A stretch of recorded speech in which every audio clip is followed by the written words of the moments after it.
Hello, hello. I see you've made it to part 2, which I think is the even more fun part. I gotta give Chris a shout out for being a good sport and being willing to come on a show that he likely knew was going to be challenging and asking some uncomfortable questions. Many people don't take criticism very well, or they don't even allow themselves to be put in challenging situations. So yeah, I really appreciate that Chris is willing to come on and talk about these concerns that I have. I also would be happy to receive and address criticism from them if they ever wanted to share any with me. Criticism of my approach, or criticism of my criticism of their criticism of the IDW, even. And, I would totally not even be bothered if it was just about having different politics. I get it, there are tons of shows with different political leanings, and that's all fine, but what I think is at the heart of my discomfort here is the very specific niche of what I perceive as focusing on heterodox or IDW criticism while also being very sympathetic to them. I think that makes for a very gentle critique that downplays and misses some significant chunks of why these figures are so insidious, which can then lead to an incomplete picture of who these gurus are and even have a laundering sort of effect. It's that specific intersection of legitimizing and criticizing these heterodox figures that I find so bizarre. There is something to be said for providing them a safe space where they feel comfortable enough to come on and spout their unhinged views on ethnic cleansing, for example. But I think the contribution it makes generally to continuing to legitimize these types of figures outweighs the usefulness of having them spout their ridiculous views in a place that they feel safe to do so. If Decoding the Gurus was more openly branded or perceived as an in-group heterodox type podcast, I think that would resolve a lot of my concerns. But it seems to be perceived as an external, objective critics kind of thing, and I think that's what's misleading. That said, I am totally sympathetic to time constraints and technical issues preventing one from effectively pushing back on these types or even getting to all the topics you want to get to. When you're in the middle of it, it's moving so fast, I don't think the average listener understands how quickly a contentious conversation moves on from something you were hoping to touch upon.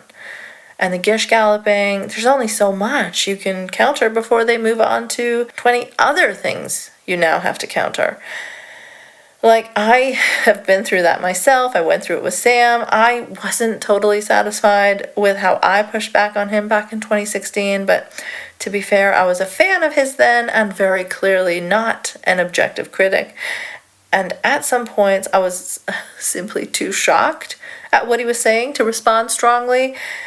And at other times, I was trying hard to see what he had just said in the best possible light, or trying to be polite, which, if I look back at now, is also very, very frustrating to me. So yeah, I totally get that. I am also self-critical on that type of thing too. But I do think that criticizing Sam in 2016 versus in 2024 is very different. Things are a lot clearer now. There's a lot less plausible deniability. But anyway, in this part we get into more specific concerns, issues about responsible framing, softballing, and things like that. And things like, at what point do we recognize and consciously not contribute to maintaining the perception of reasonable intellectual for someone as far gone as Harris? If he's not fully discredited when peddling great replacement or Eurabia conspiracy theories, if he's not after he says the Jews in part brought the Holocaust on themselves, is it now that he's shown himself to consider ethnic cleansing not such a big deal, or now that he's dedicated the last half year to pumping out propaganda in favor of an ongoing plausible genocide? Or when he thinks that London has been taken over by stealth jihadists, at what point Has he crossed that line into being as embarrassing as, say, Bret Weinstein? We explore all these questions and more right here. And as always, if you enjoy the show, please consider supporting via patreon.com/nice mangoes, and also consider leaving a review on Apple Podcasts or Spotify. Anyway, where did we leave off? Last time, we were talking about whether or not Sam is being honest when he claims he doesn't know enough about someone he's associated with, commenting on, or promoting. So yeah, here's the episode. Welcome to the Polite Conversations podcast, where every episode is focused on civility, decorum, and good manners. And I'm your lovable, non-controversial host, Ina. If you know me, you know I definitely don't like to ruffle any feathers at all.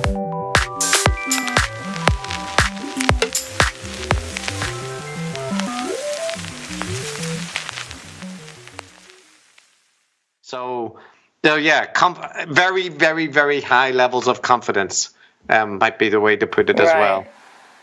That's the nicest possible way one could put that. Yeah. Okay, So, sure.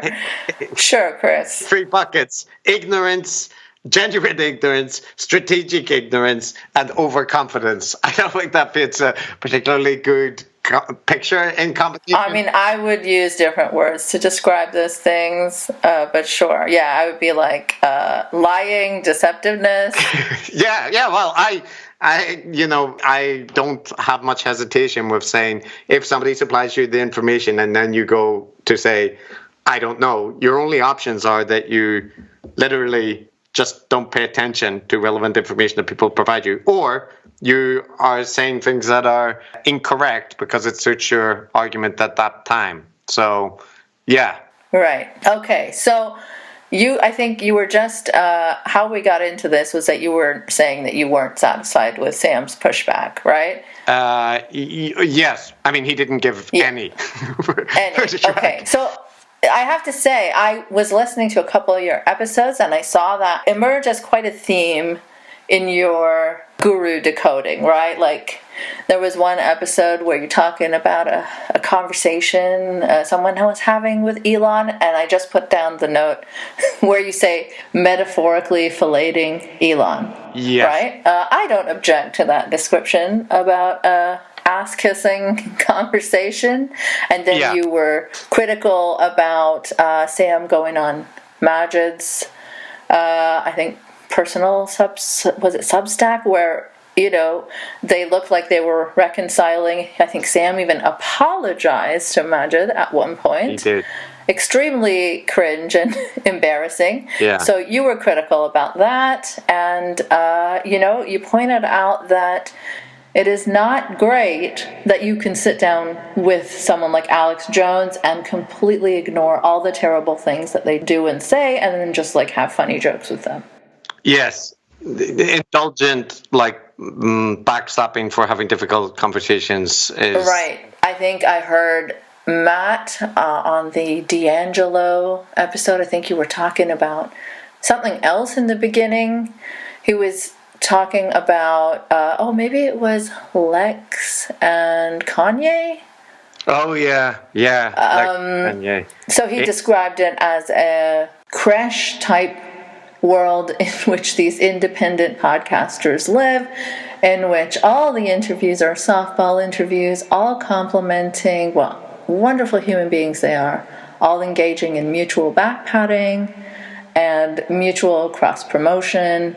Yeah, the one qualification I give, though, is I don't see much issue with...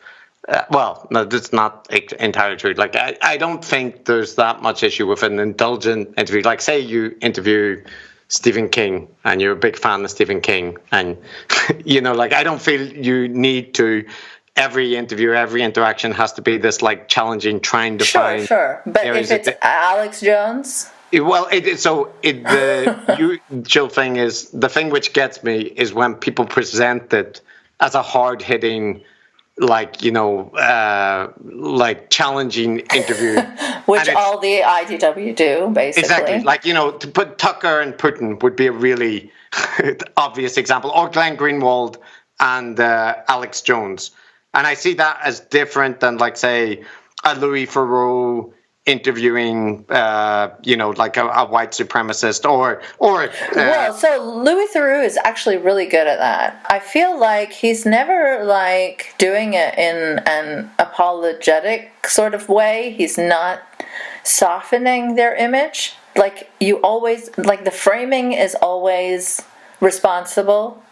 Yeah, so I think he's been criticized a couple of times for, like, being too humanizing of his subjects. But I agree that, like, the general thing that I get with him is it's very clear, like, you've made this point as well, that somebody being a human isn't surprising, right? Like, that Nazis get breakfast or whatever. Yeah. You know that, and it is interesting. It can be interesting to look at, the lives of extremists or cult leaders, or various polemical groups, or whatever the case might be. But the point is that you shouldn't whitewash their ideology. Yes. It is. So you can humanize them. You can talk about what their ideology is. Like what you just described with Robert Spencer, right? Like, yeah. I know in that conversation, I imagine that it is not, being like that you were pushing back. But I can imagine a conversation where somebody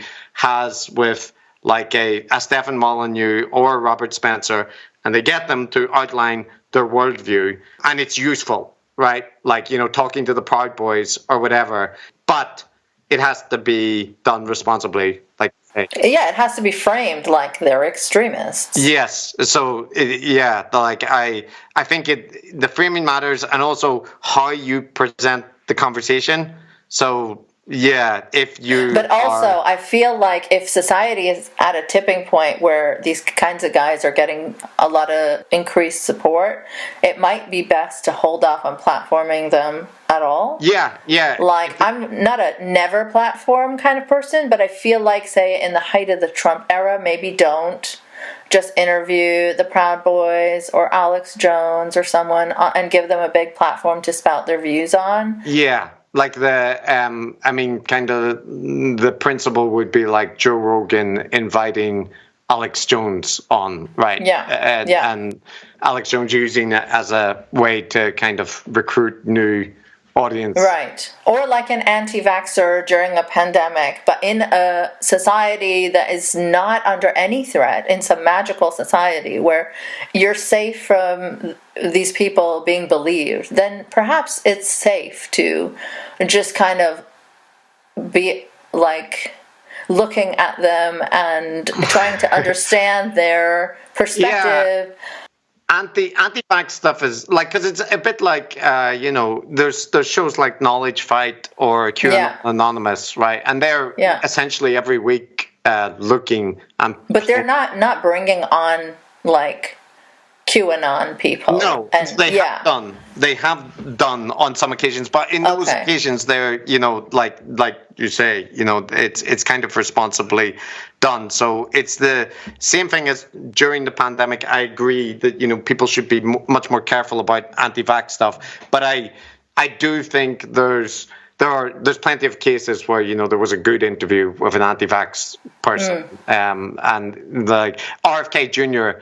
being interviewed and like being allowed to kind of demonstrate his crazy views, I think has been to his detriment. Right. The broader public, but some segment that also really like that. So right. So it it depends where you are, what kind of climate you're in. In Pakistan, I would never advise interviewing an Islamist because there could be easily lots of support drummed up just from that, like one interview, right? But in the UK or in North America, is that really as much of a threat?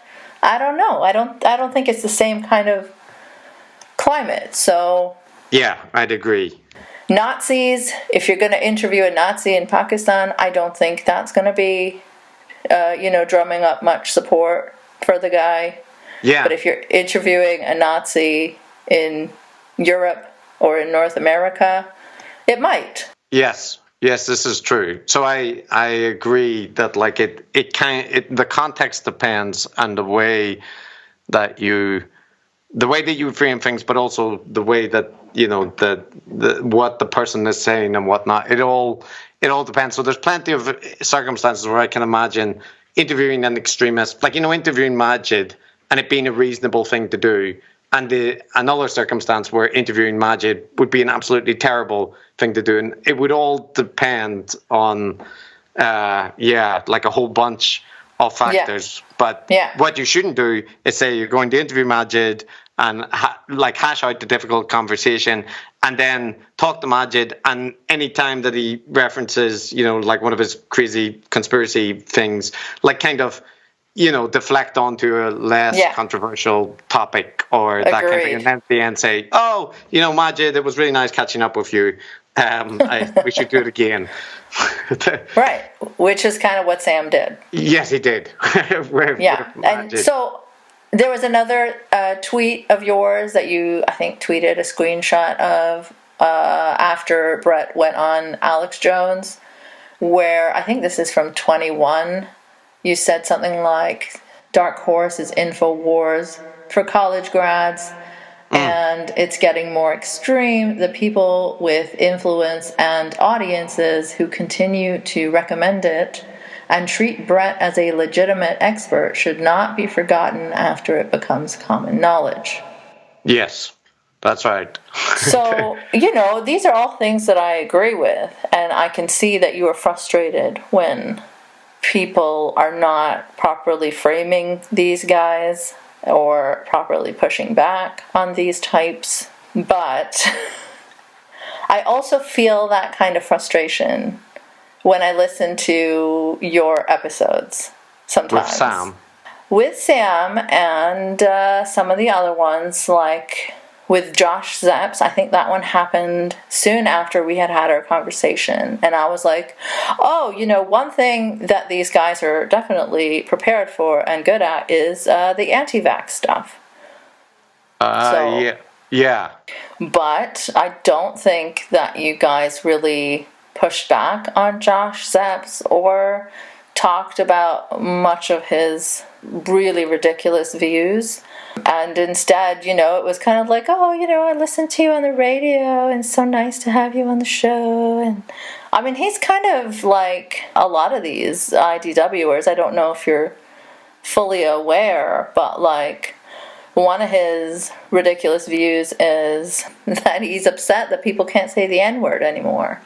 Yeah, I know there's something about an appearance on Rogan before, and I know Josh is like in the, the general heterodox sphere, right? As you said, he's just touring around with Douglas Murray at the minute, but also left his position at ABC recently, right? But I do see a distinction between like Josh and the more extreme wing, like. I wouldn't. Did you listen to his discussion? Actually, it ended up getting taken down. But the one where he had a colleague on, and it was over that topic about like the use of the M word and. No, I did not actually. So one of his colleagues at the ABC radio station took issue with. I don't know if it was that came up, but it was other issues, right? And they had a debate back and forth, and it was pretty contentious. I wish I had listened to it. It got took down at the request of the other person that took part in it.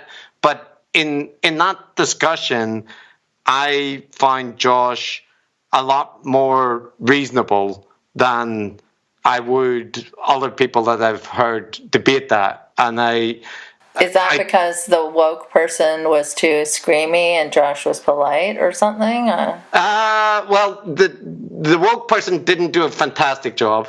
That is true. I don't think they came across fantastically well, but it did lead to, a bunch of clarifications about, so are you saying this? No, I'm saying that, and vice versa. And I didn't take Josh to be taking a kind of Murray or even a Sam Harris kind of line on those things.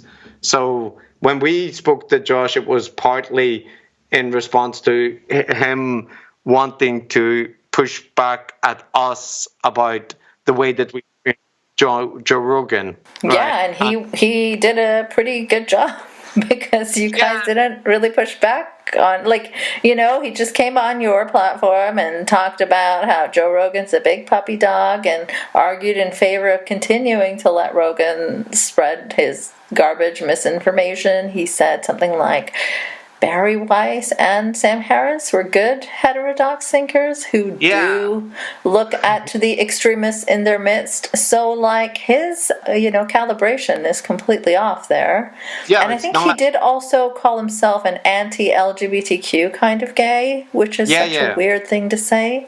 But he is, he's on that, like, quite openly on his, Yeah.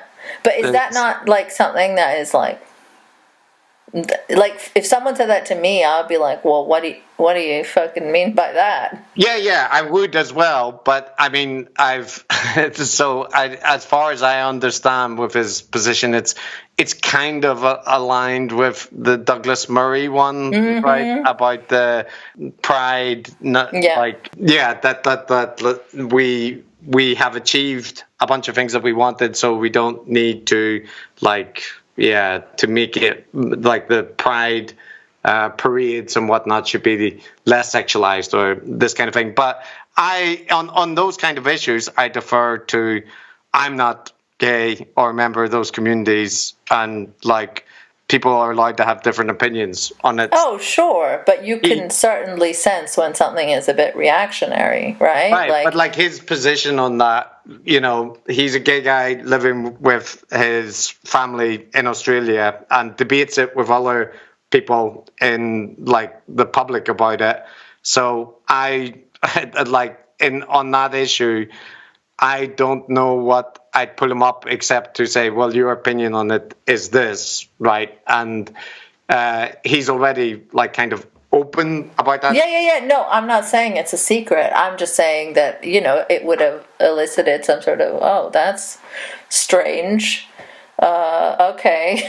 Is it like Dave Rubin or like Douglas Murray? Yeah, but in that case, I think what addressing that would lead to in that circumstance would be Josh outlining his perspective on it, and Matt and me saying, all right, well, other perspectives are available, but we're not able to, to speak to them much. So it doesn't seem like a good idea to get into it. But in the case of the anti-vaccine stuff, I view that conversation as Josh did, as you say, kind of argue that Joe Rogan is a kind of, a puppy dog, and he just is, he's a big softy and he's not really meaning to pump anti-vaccine information.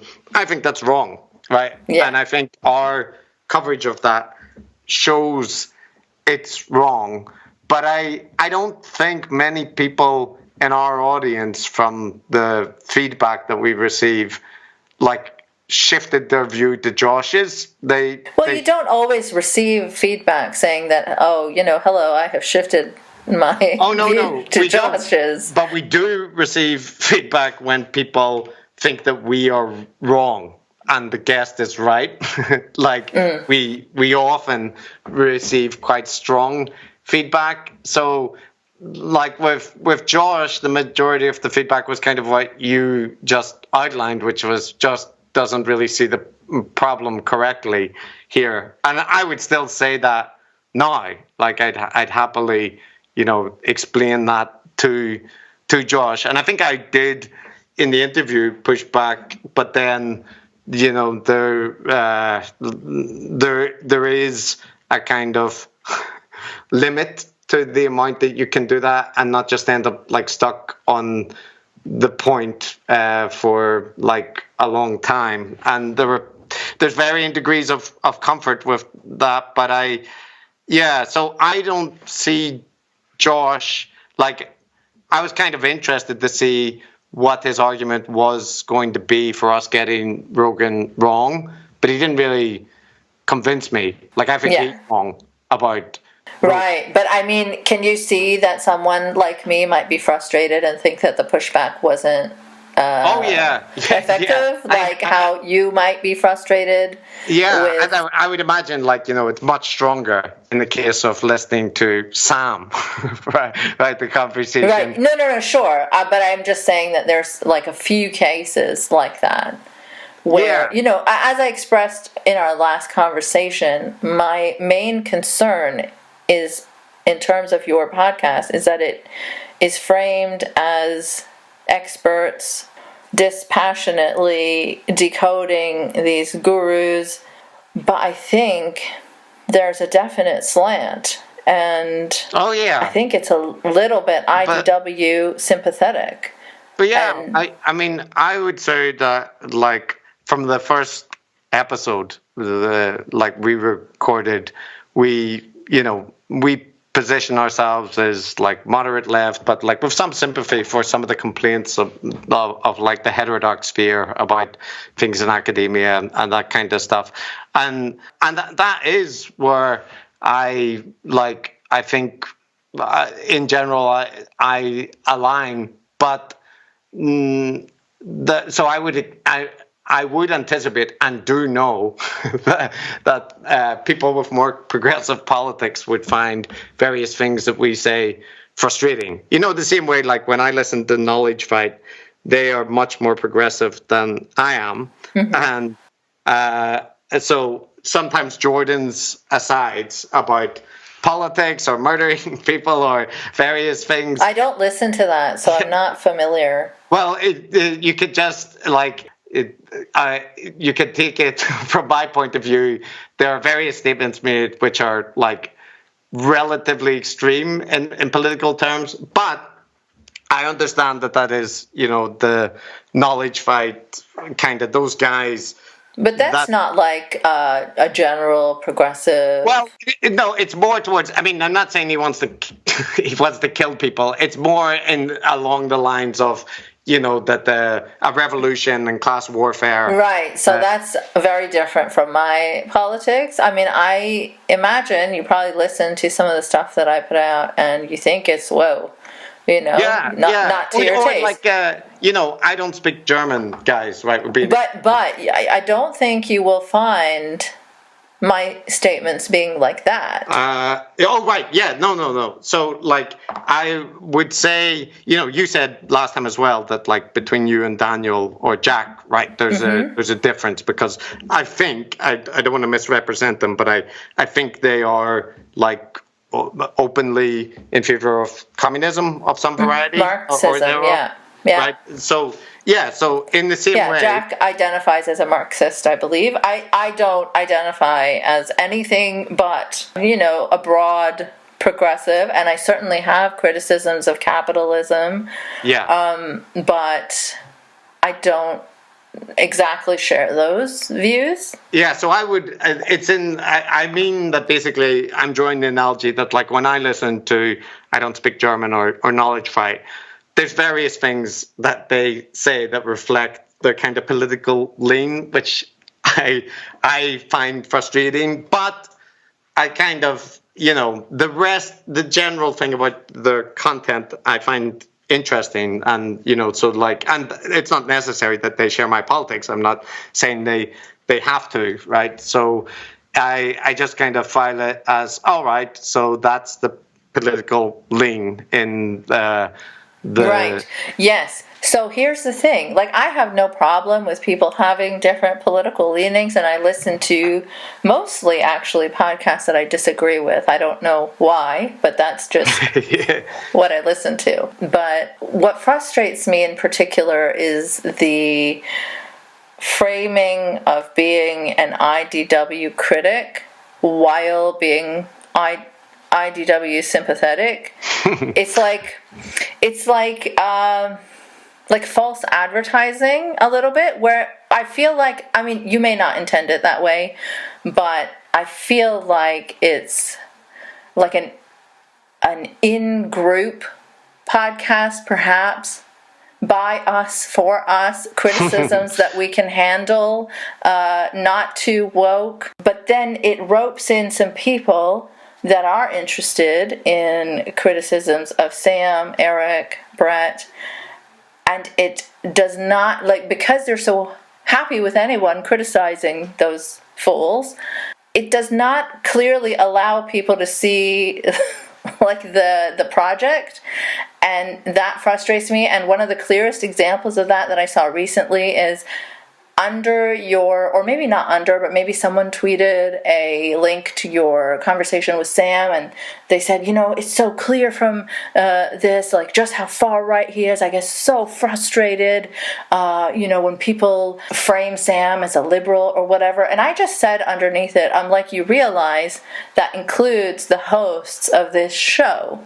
And they they don't want to engage with that. It's like a weird cognitive dissonance. Yeah. But it's true, right? Like, in your conversation with Sam, or maybe the one about Sam on Chris Williamson, I heard your co-host say a few times things like, oh, you know, Sam is a very good liberal. You know, it comes off really well to my ears. Or, you know, he might be a little Douglas Murray adjacent, but he's very different. He's miscalculating stuff. He's not genuinely sympathetic. I think in the case of Matt, from what I know, he would regard Matt. I don't think he would regard Sam like as a super great political role model. But he said time and time again, we even talked about this last time, and I know you're not responsible for his views at all. I'm not trying to hold you responsible for his views. Yeah. That's I right. think I'm not Constantine.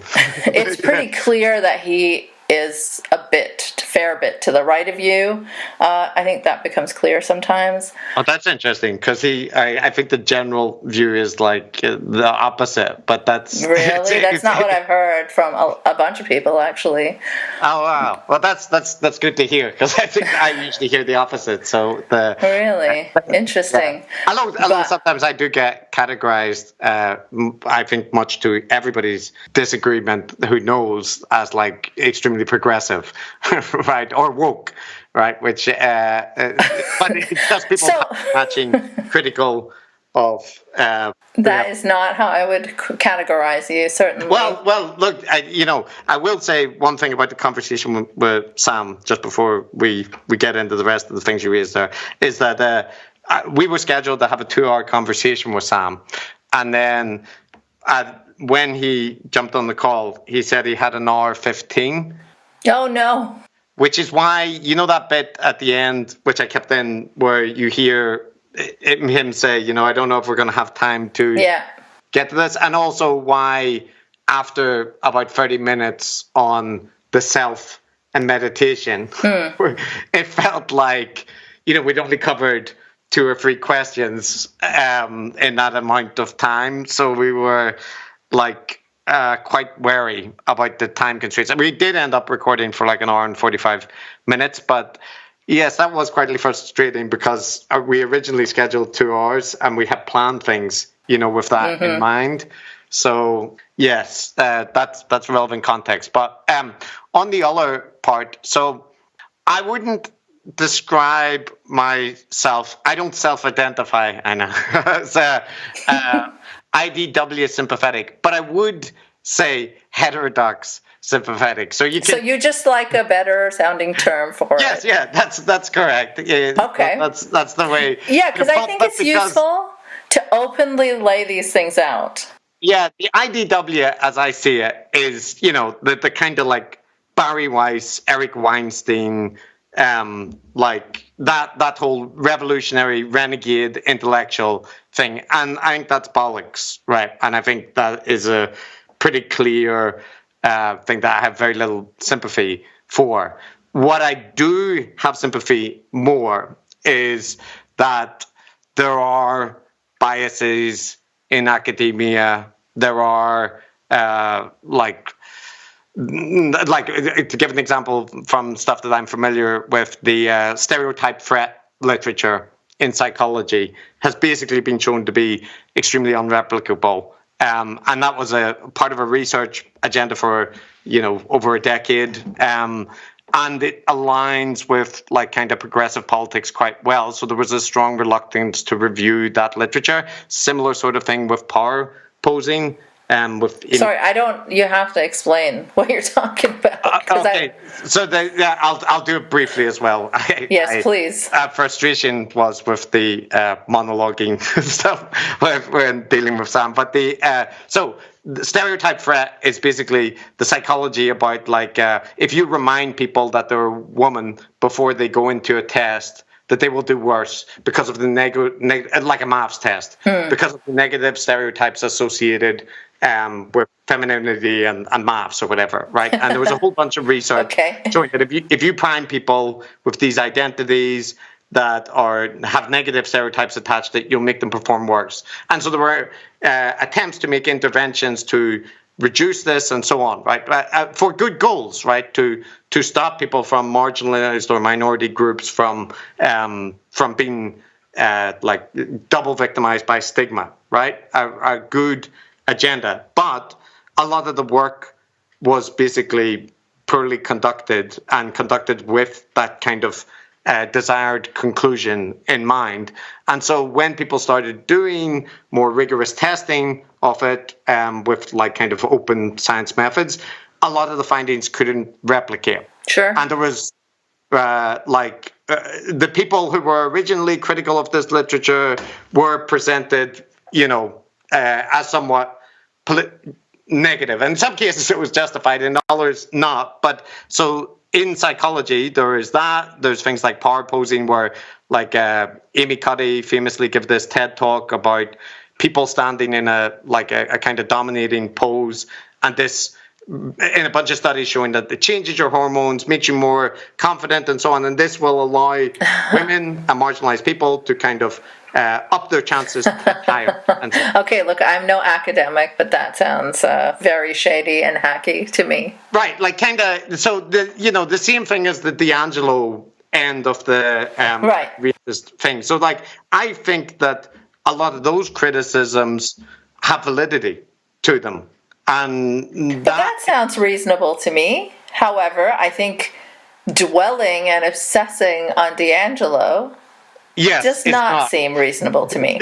Yes, I agree. And I also agree that like whatever your particular views of Kendi and various things that he's said, it is my experience that the strongest critics of Kendi have spent very, very little time with his content. Right, like like calling him a pornographer of race is not reasonable. You're saying? Yes, or like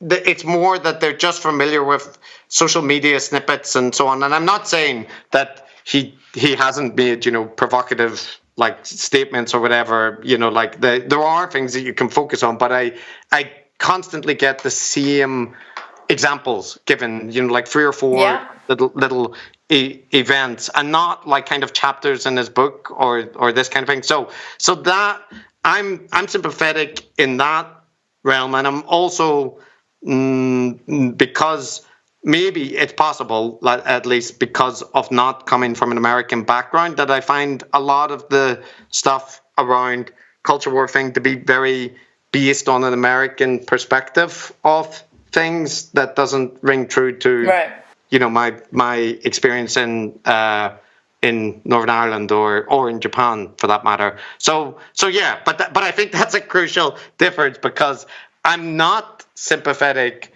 to like the Joe Rogan, Lex Friedman presentation of heterodoxy. But you are very charitable and very sympathetic to Sam Harris for some reason.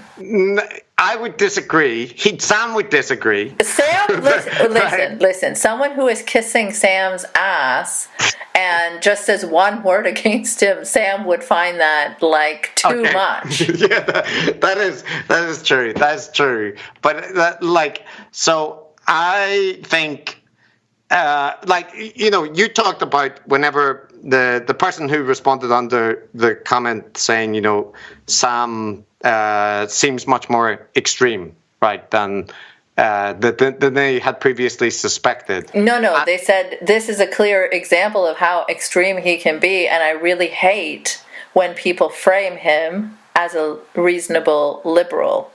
And Yes. you guys had literally done that on that episode and the previous Sam Harris coverage that you did. Yeah, but so Maybe not you, but more so your co-host, who literally said he is a good liberal. He comes off very well to my ears. yeah, but I would take it in most occasions that Matt will have said that he's going to be referencing Sam talking about the problems with Trump or vaccines, and what he won't have said, but as you said, you can't just ignore the Alex Jonesian types of shit and just focus on the good stuff. No. So, but what I mean is, whenever discussing Sam's foreign policy or comments on Muslims or his view about, especially recently, the Gaza-Israel conflict, I don't think there will have been any time that the argument is, that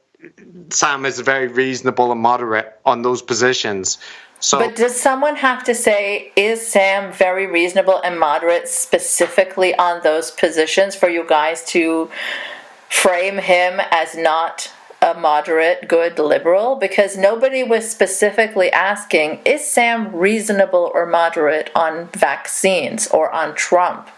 Well, no, but people are, because No, but in that conversation, that was just a general framing. Yeah, so on that conversation in the Chris Williamson one, I think they, I wish I hadn't listened back to the actual episode we done, so I can't remember all of the topics, but I think that in comparison to most of the people in the heterodox sphere, the people that will go on Chris Williamson's show, Sam will talk about the insurrection and the lies about the ballot, with electoral fraud and that kind of thing. And in those respects, he is pretty much in line with the standard, liberal perspective.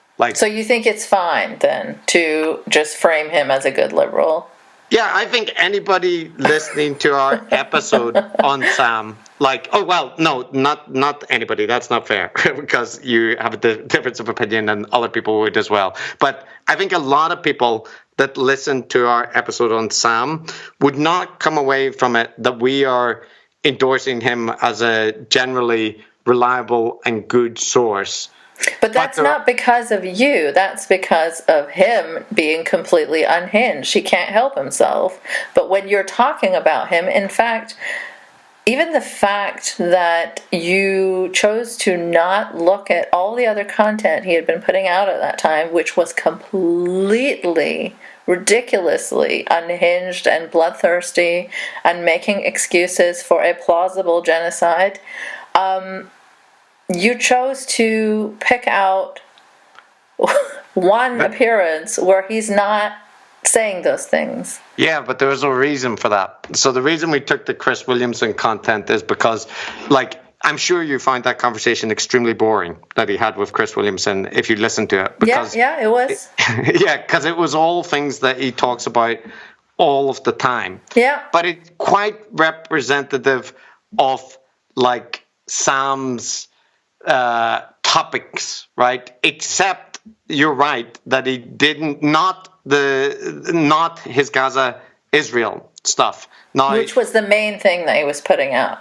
Right. He has been putting out since October 7th. But so if we take there's a bunch of responses about this, because if you look at our subreddit, right, there's or Sam Harris's subreddit for that matter, there's one of two views. One is that we are absolutely haters, obsessed with tearing down a good man, Sam. They obviously haven't listened to your content, but my stuff gets deleted on Sam's subreddit as soon as it's posted. Right. As soon as it is. if you look at any of the threads about us, right, there's a very mixed thing about how this what people view us as, and similarly on the subreddit, like our subreddit, there's a bunch of people that have very, very, very strongly disliked Sam and think that we are too soft in the same way that you would.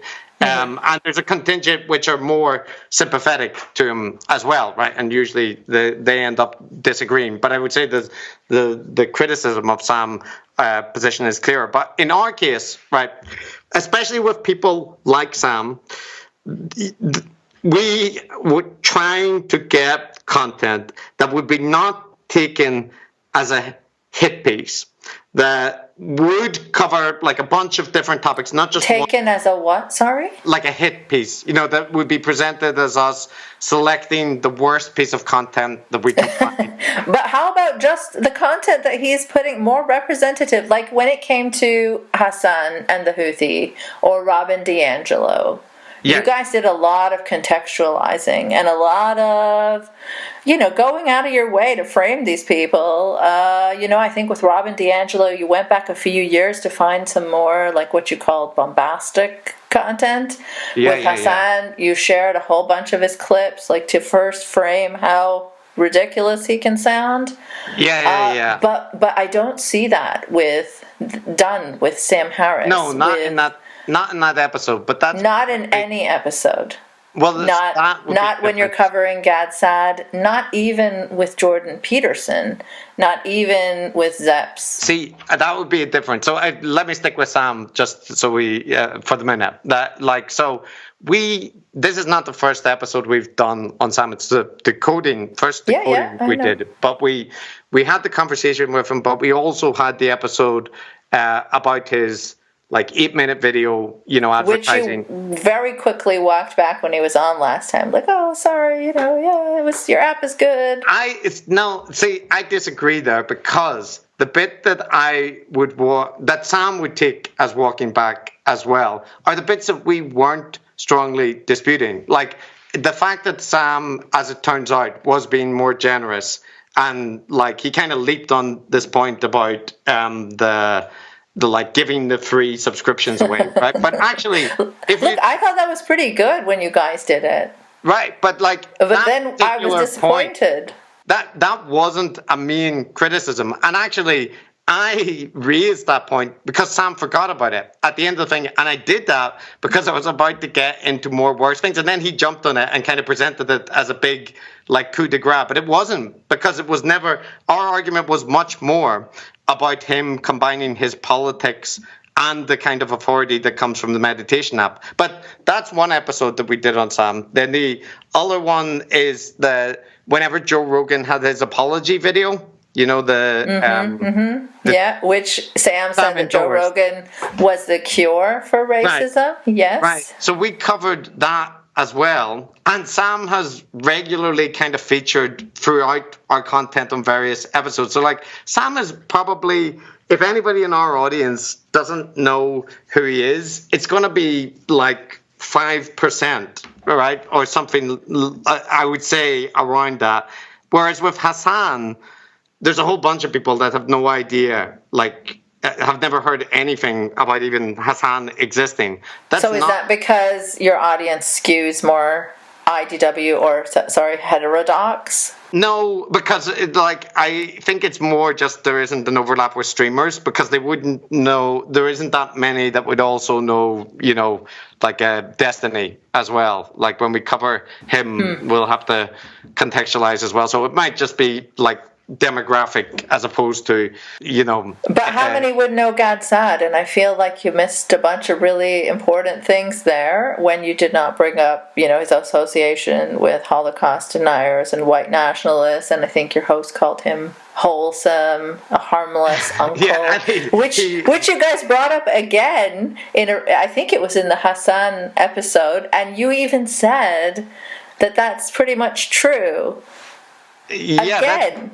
That is what Matt presented Gad Saad as being. Yeah, so that is a sort of a running joke that he was too soft on Gaza. But I agree that it is the case that we don't always like go through all the backstory. And I mean, like even in the case of Hassan, that is not the backstory of Hassan, right? No, but I feel like you certainly went out of your way to contextualize him more than you did Gatsad. Yeah, but this is partly related to covering streamers, because part of the issue with like the streamers is that if you take a piece of content, the general thing is streaming. So like when we cover Destiny, we'll play a bunch of the clips that he's kind of famous for as well, right? Like infamous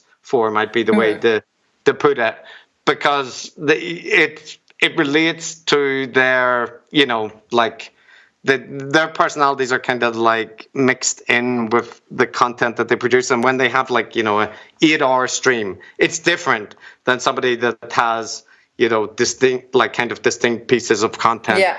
Put out. So there's an element of that, but it is true that we don't always like go back into the back catalog and cover things in depth. And part of that is sometimes just we don't know. But can you see that could be similarly frustrating in the way that you are frustrated with the IDW softball interviews? Yeah, I think that I would try to avoid that, and that it hasn't happened as much before as it has now. But I also can imagine that out of everyone we covered, that there are people that think that we are missing like important context for why they're bad. So, like Chris Williamson, last time we spoke, you were like, oh yeah, I didn't know, and then I looked at his output, and there's like Sargon, and yeah, he's pretty bad. And this time you were like, oh, he's not that bad. He's like a manosphere guy, but not really. You like minimize like his extreme manosphere-ness. Yeah. And so, like, I don't understand the thing about plugging his drink constantly. Like, I don't know if that's a joke, or are you really doing him?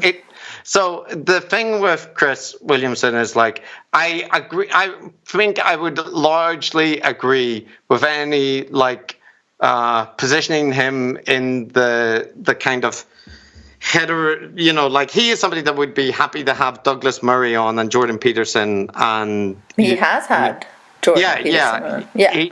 He has had, but my position on like Chris's content has been that if he is to dethrone Joe Rogan, I think it will be a step up, because I don't know. because he is not interested in anti-vax and politics in the same way. No, I don't agree. I don't think he's not interested in politics. He's pushing a very right-wing politics, a very misogynistic politics. Right, all the time. That's more like the kind of manosphere influence, right? And a bunch of other right-wing talking points, anti-woke, anti-DEI. I mean, it's endless. It's very political. So, like, being myopic about like the anti-vax stuff, I think it's concerning, because then it will let a lot of awful people through your radar, like but it's not Claire just Lehman. It's not just the anti-vax thing, because it's more that I would say like there are people who would be very happy to put out content with Andrew Tate, right? Like promoting right-wing, like, just Andrew Tate stuff, right? And like Fresh and Fit kind of thing, right? That era of the manosphere. And in fact, I think that area is like kind of would be very critical about someone like Chris Williamson being too soft, right, on a whole bunch of issues, like not so because he's not like the most extreme, like being in prison for trafficking, human trafficking. No, So so my, then he's my okay. my argument isn't anybody should therefore go seek him out and replicate his politics. My argument is purely that in terms of that whole ecosystem, that he's less objectionable than most of the people that are his competitors, and that's better. But I will also say that he did an interview with, who was this recently? I can't remember if or maybe yes, it was Piers Morgan, right? So he did an interview with Piers Morgan, and Piers Morgan asked him about Andrew Tate, and his responses were very diplomatic, right? Like he didn't want to say something negative about Tate, which is again a very low bar. So. Yeah, like but that's the thing. To be clear, I'm absolutely not encouraging anybody to go sign up for Chris Williamson's content and that kind of thing. But if you give me like a poison chalice and say, Joe Rogan or Chris Williamson, I will pick Chris Williamson every time. And I do think these people are going to exist and out of that whole ecosystem, he's one of the less objectionable. Sure, but I feel like you could frame him a little more effectively as a manosphere guy rather than minimize his well, he's definitely or plug his drinks. I don't know what that's about. Well, that's a joke because he made a like a productivity drink, and I'm addicted to caffeine. So I want to get I want to get off the sweet coffee that I've been drinking, and I need a coffee replacement. So Matt and I don't promote, or like we haven't promoted AG1 or this kind of thing. So a running joke is like about us, taking supplement money or that kind of thing. And an optimizer energy drink would be a funny one to promote. I don't know. I don't know if it's as clear. It's confusing. I don't know if it's clear that it's a joke, because it could be seen as guerrilla marketing. Yeah. This again would be like in the opposite way. When we've made jokes about it, we've had people like complain, like, why are we going after this like why do we keep being cruel about it? So I don't know. I think it is intended as a joke. We are not endorsing okay. So okay. there's no business arrangement. All right.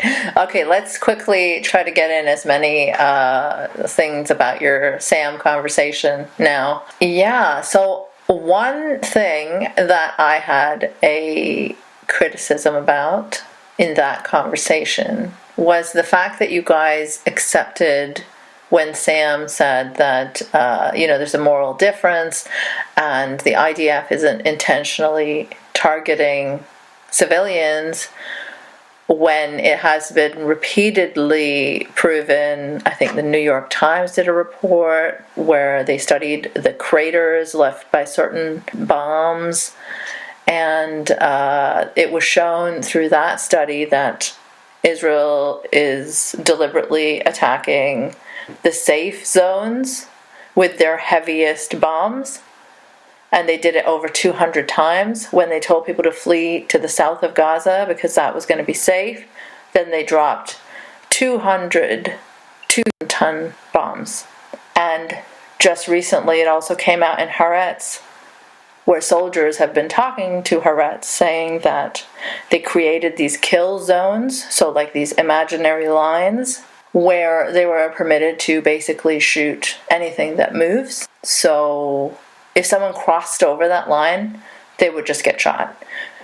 And there are several incidents recorded, people waving white flags, getting shot straight up, including their own hostages. And then there's also reports from doctors talking about how children from 5 to 8-year-olds were coming to the hospital with sniper wounds to the head. And there was like one official, Mossad guy, I think, who talked about how no one over the age of 4 is an innocent civilian. So, I mean, there's lots of evidence of IDF intentionally targeting civilians. I think most reasonable people have a lot of sympathy with, obviously, the victims of terrorist attacks and also the civilians who are killed by indiscriminate bombing. I guess, look, I'm just going to make one point. But it is different. It's just, again, we can't lose sight of, I mean, body count just does not get at the moral difference between the two sides. But it's a point that, like, again, people forget it whenever. It's just, it can't be... It can't maintain its salience in the face of images of dead children being pulled out of rubble in Gaza, right? It's just like you have to sort of rerun the argument again so as to gain some perspective on what's happening. No, look, I think we all get that motivations matter, right? There is a difference between a child who is killed by a bomb that wasn't targeted at them and a child who was executed by a terrorist.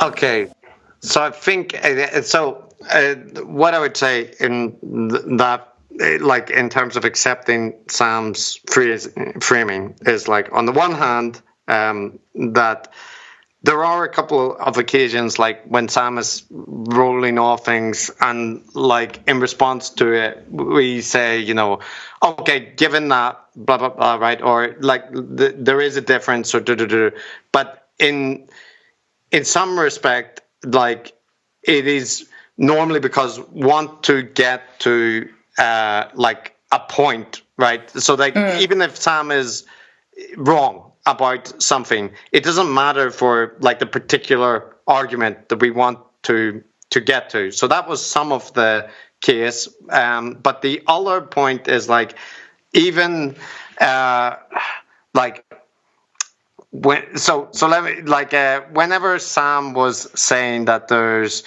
the Israeli military never would, like, basically presenting it in the way Douglas Murray does, that it's a saintly force, that everything would be an unintended casualty. I don't know all the examples you're giving, but like it wouldn't at all surprise me, and I know that there are documented cases of like intentional targetings.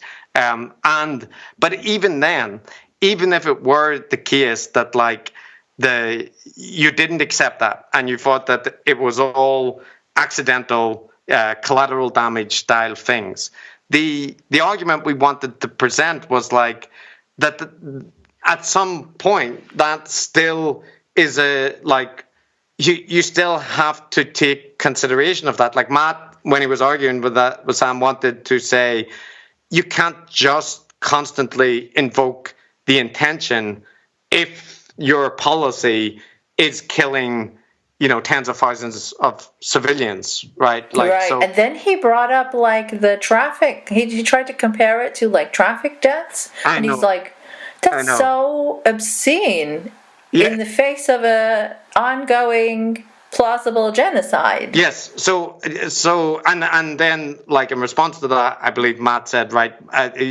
to highlight to Sam why that is a fatuous comparison. Like, yes, and if people were intentionally murdering people with a car, we would very quickly like pay attention to it, right? I mean, to give a very anodyne example, children.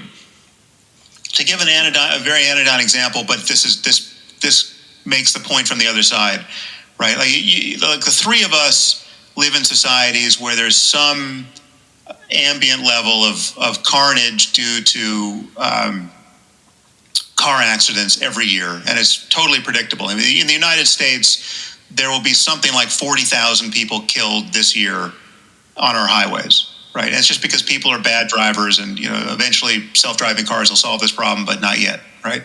Now, we know with it to a moral certainty that we could reduce all this death and suffering if we just lowered the speed limit, right? Just made it like wherever you can drive 60 miles an hour, let's cap that at 30 miles an hour. We would save thousands of lives, probably tens of thousands of lives in America, right? We don't do it. Are we just sociopathic murderers for not doing that? Is that like every day of our lives? Are we like Saddam Hussein level evil bastards for not doing that? No, we're not even thinking about it, right? It's like it's not even. And when you bring it up, it's just kind of a curiosity. It's like, well, yeah, but that would just be so boring to drive a maximum of 30 miles an hour. It would take forever. It'd be economic costs. No, we totally get it. The Right. point is well made. And likewise, yeah. if there was an equivalent number of car deaths, but they were being caused by murderers, right, then there would be an outcry and extreme measures would be taken to stop it. No, Yes. So all those details really do matter. Yeah. So yeah, I would say that some of that is simply us trying to maybe not always in the best way, but trying to get to a point that we plan to talk, and then Sam brings up like a bunch of different things. So we kind of like skip past a whole bunch of things, because like with his portrayal of London, for example, there was so much there that I wanted to push back on, but I only, we had already framed it that we only have a couple of minutes, and then I also wanted to say he's misrepresenting academics, so like I chose the academic one, but I like it. So some of it is that, like us kind of trying to pick our battles, but the other point is, even accepting Sam's framing, that there should still be various issues that we thought were obvious in that equation. So we didn't intend it to be that we were signing off on his interpretation, but rather. But you did agree at the time. You both were like, it's different if a child is not being targeted versus. Yes, but so that point is, I think that basic point is absolutely obvious, right? Of course, but it's not the case. If somebody intentionally shoots a kid, that is different than if somebody was trying to like target a military thing and they killed someone as collateral damage. But you had an IDF propagandist on who was literally saying that they are doing no such thing. Right. No, but so in this case, I feel like Sam's position on that is very obviously polemically partisan, right? And it's equally obvious from the context and the responses to him that we don't share his position, or at least So you don't agree that the IDF is not intentionally targeting children? Yeah, so all the cases that you mentioned, I don't know the details of, so I don't know, and sure, but you can check them out. Trust me, I'm telling you the truth. For example, I'm listening to Jeremy Bowen, the BBC presenter who's been embedded in conflict zones in the Middle East throughout his whole career, right? And he was. One thing I was just listening to recently was in the Lebanon war, whenever Israel were in the operation, what was it called, Grapes of Wrath. That there was a refugee or kind of like encampment, right, with just civilian population that was targeted, full of women and children, and it was targeted, and I don't know how many people died, but a whole bunch of people.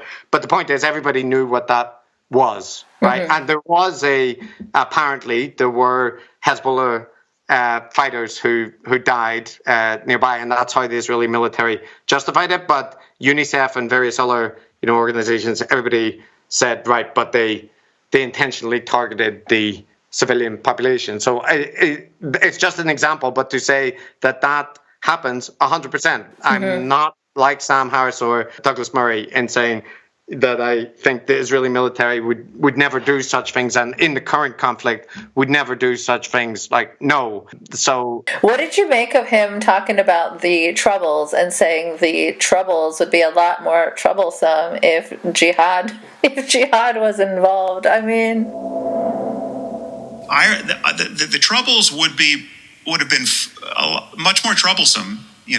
Granted they were awful, but they would have been much worse if you added a layer of fanatical commitment to martyrdom and jihad, right? Like that makes things worse, and that's always the point I want to bang on about. That if you're not going to acknowledge that piece of it, like the cancer on top of the bacterial infection, we're not talking about what's real. Yeah, like it's like nothing else can be bad. It's like if you just add jihad on top of everything, or Islam, then it's truly bad. There were a couple of people that messaged me about that, and like that particular line, I didn't mind so much because it just it was like kind of ridiculous. But the comment about like the situation in Northern Ireland would be different if there was countries around where there were Irish-speaking populations with a similar culture. Like there's the south of Ireland, right? There's a rather famous neighbouring country with a very similar culture and language. So I'm not drawing the parallel in terms of like saying, well, Hamas is just, the IRA in waiting. No. I'm saying, though, that those kind of very strong feelings about the right to self-determination, if you relocated the population out of Gaza, like that would be the second Nakba, wouldn't it? And the first Nakba led to a conflict that's lasted for longer than any of us have been alive. Well, the analogy to Ireland, to make it a real analogy, I mean, there are reasons why it doesn't work great, but you'd also have to imagine, a dozen other Irish-speaking states with Irish culture surrounding this whole problem that the Northern Irish would be displaced too if they had their Nakba of ethnic cleansing, right? Like it's a different situation.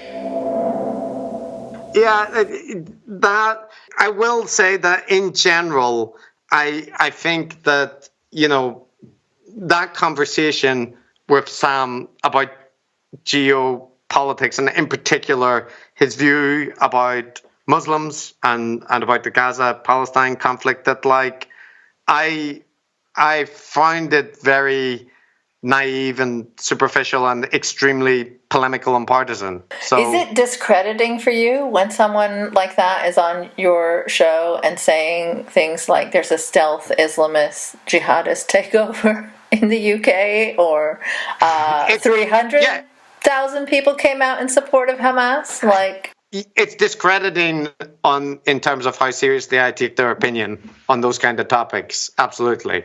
Like, so. But only on those topics. Well, like, so as you've said, in terms of like election ballot rigging or like vaccine safety, I think that's fine, right? So I don't think it is, and I think the mistake would be that assuming that he can't do like that, it all has to come as a package deal, right? Because really, so you don't think there's anything that is completely discrediting of someone? Like, I mean, oh no, it can be.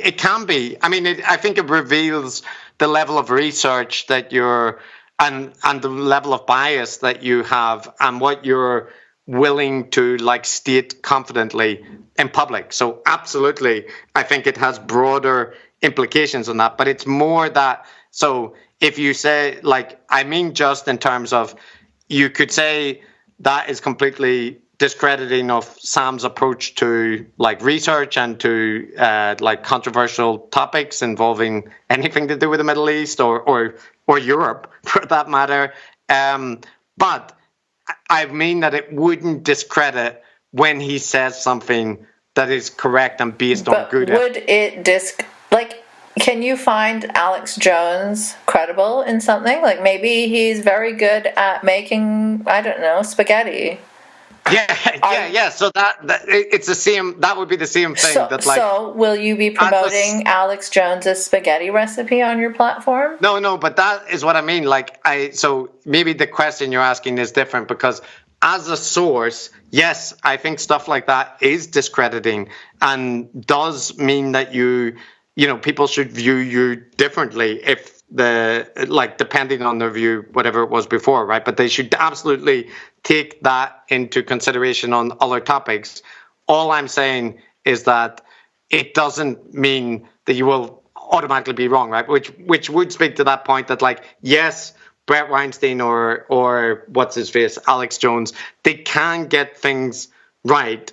It doesn't mean they're discredited if. But I don't see you promoting Bret Weinstein episodes ever. No, but yeah. So I'm not. I would say that it like my argument is just, if you're saying, does that mean that the person will always be discredited on every topic? No, but it definitely should impact the level of trust and credibility that you lend to them overall. So would you be happy to have Sam back on and promote his work and praise him as a good liberal and reasonable intellectual? I don't think we've done that in the past 2 times we've interacted. I think you have. With him. But I would say that, like, in terms of how much that I think I would get out of any future conversations with Sam that are not arranged in a more debate-like format, I basically don't think that there's much value to be gained. Like,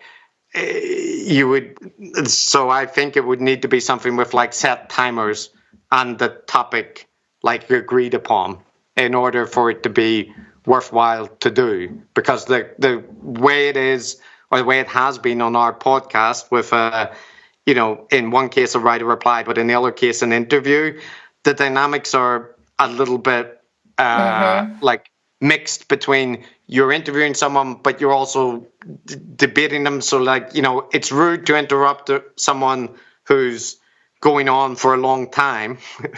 But if they're your guest, it's kind of more acceptable. But in a debate, right, it shouldn't be like that, because you should give people equal amounts of time. I just feel like genocide denier is like a whole new level. And I mean, for me, it's like, it's not an abstract anymore, that if my family and everyone that looked like me was being genocided, where Sam would stand. He would be pumping out propaganda supporting that every 2 weeks. He would be saying, don't be deterred by the images of babies that are being pulled out of the rubble. It sucks to see it, but don't be deterred, because the army doing this is moral and good and civilized and... Yeah, I agree that, like, the extremity of his position on Gaza, Palestine, Muslims in Europe should be readily apparent to all, if not through his content. Like, if you only came across his content through the interviews that we did with him, the right to reply interview we just recorded should make that clear. And actually, a lot of the feedback that we got after that episode... That's because of him. That's what I'm saying. He's unhinged on his own. It's not like you pushed him there or framed him that way. See, I would disagree, because I think that Sam, if we wanted to have a conversation where we didn't talk about any of that, like, we didn't bring up his stance on Israel-Palestine, because, as you said, right, he didn't cover it on the episode with Chris Williamson. We could have done that, but we thought we should, and I think that a lot of people saw from our discussion with him how extreme his stance was. Not just the ethnic cleansing statement, but other things that he said, throughout the content. So I think in that respect that it was useful, and that if it were the case that we wanted to, avoid it and kind of make Sam more comfortable, we really could have done that. So I think Sam's views are maybe for you they were already completely clear, but, like, I suspect for a bunch of people they became a lot more clearer through that conversation. Well, I just hope that you guys won't be calling him a good liberal that comes off so well to your ears and stuff like that in the future. I think partly, Aina, I will say that partly, I think your like assessment of how much, like say for example, Matt aligns with Sam's take on things is skewed by the degree by what to which he says, by just what he says. That's all. I don't know him anything outside of that. Yeah, but so I suspect part of it is by how far you are absolutely like aware of all the stuff that Sam does and why that would be a bad thing to flag. But I don't think that. But he's an academic that is a professional guru decoder who has decoded Sam Harris a few times. So this is the thing. I would say that like a lot of our audience would not, well, you know, it's all relative, right? But there's a bunch of people that think that we are like negatively obsessed with Sam because almost all occasions where we mention him, it's a dig or something like that. Right.